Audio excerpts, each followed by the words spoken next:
Salut. Alors les gens, dites-moi comment vous allez. Moi aujourd'hui il fait super beau, on a un ciel bleu, c'est génial. Donc j'avais envie de faire une vidéo. Et aujourd'hui mes amis, on va parler du déjà-vu. Alors la première question c'est qu'est-ce que c'est le déjà-vu? Alors le déjà-vu mes amis c'est très simple. C'est le sentiment d'avoir déjà vécu une situation, mais on n'arrive pas à se rappeler quand est-ce qu'on l'a vécu, ou où on l'a vécu, ou pourquoi on l'a vécu. Contrairement à d'autres mystères du cerveau, il est difficile d'étudier scientifiquement le déjà-vu parce qu'en fait on ne peut pas le faire arriver à un moment spécifique. Vous savez, les maladies, quand elles sont là, on a les symptômes, on peut l'étudier, on peut savoir ce que c'est, alors que le déjà-vu peut arriver à n'importe qui et n'importe quand. Enfin si, il y a bel et bien un moyen qu'il faudrait qu'on mette à l'essai, c'est grâce à l'hypnose. C'est-à-dire qu'il faudrait faire croire à la personne qu'il est en situation de déjà-vu. Un peu comme la vidéo du grand JD, où il se faisait hypnotiser. On pourrait faire ça. Mais si tu veux en savoir plus, va dans la description, je vais te laisser un petit lien. À la base, je voulais pas faire une vidéo sur ce sujet, parce qu'en vérité, le déjà-vu, on n'a rien de concret dessus. Mais j'ai réfléchi un peu, et quand on y pense, le déjà-vu, on n'arrive jamais à se rappeler quand est-ce qu'on l'a vécu. Et vous allez comprendre plus tard pourquoi je vous dis ça. Donc voilà ma théorie. Et j'ai bel et bien dit ma théorie parce que je voulais pas aller pomper des informations à droite et à gauche. Je voulais que la vidéo soit unique.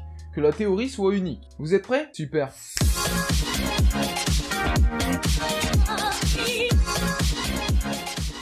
Vous savez, certaines personnes ne se rappellent pas de leurs rêves. Et d'autres personnes s'en rappellent. Mais le fait est que, dans notre mémoire, quand on est en train de rêver, si une série d'événements provoque une émotion, ça va automatiquement le sauvegarder dans notre mémoire. Par exemple, imaginons une petite série d'événements. Événement A, le vent passe par la fenêtre. Événement 2, la porte claque. Événement 3, je lève la tête. Donc en gros, événement A, puis B, puis C. Donc revenons à ce que je disais avant. Si... Ah putain de ta mère là, wesh, c'est n'importe quoi. Donc revenons à ce que je disais avant. Ouais.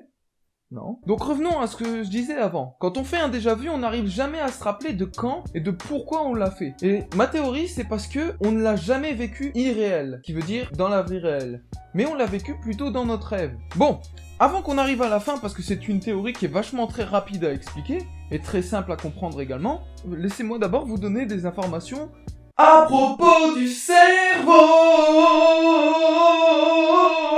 J'ai vraiment un putain de problème. Vous savez, quand vos yeux voient quelque chose, ils envoient l'information à l'arrière du cerveau, au lobe occipital, là où est-ce qu'il y a votre cortex visuel.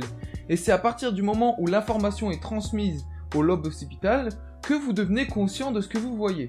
Donc imaginons que dans ton rêve, tu as vu l'événement A, puis B, puis C. Et ces événements ont déclenché une émotion. Donc en gros, ce que tu as vu, et ce que tu as été conscient de voir, va être enregistré dans ton cerveau. Mais quand je dis enregistré dans ton cerveau, c'est dans une partie inconsciente. Donc imaginons que cet événement arrive irréel, hein.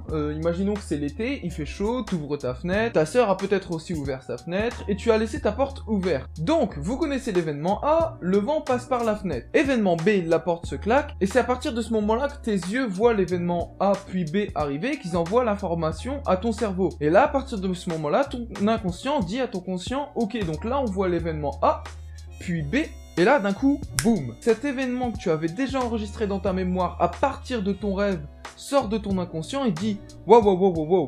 Et là, événement C. Et c'est pour ça que je te dis que ça devient de ton inconscient.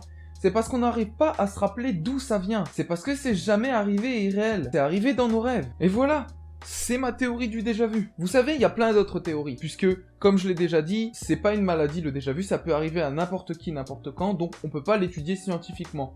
Donc il y a de nombreuses théories. Par exemple, il y en a qui disent que c'est dû au stress et à la routine. Il y en a d'autres qui disent que c'est une désynchronisation à partir du moment où tes yeux envoient l'information. Donc c'est pour ça que il y a un décalage entre ce que tu vois et ce que tu es conscient, donc tu as l'impression de l'avoir déjà vu. Il y a énormément de théories à propos du sujet. Si vous êtes curieux, je vous propose d'aller chercher par vous-même, car c'est vachement intéressant. Écoutez, moi ce que je vous propose, c'est que si vous souhaitez en débattre, vous pouvez aller dans les commentaires, je répondrai, je serai là, ou vous pouvez aller sur mon Discord, je suis là assez souvent aussi.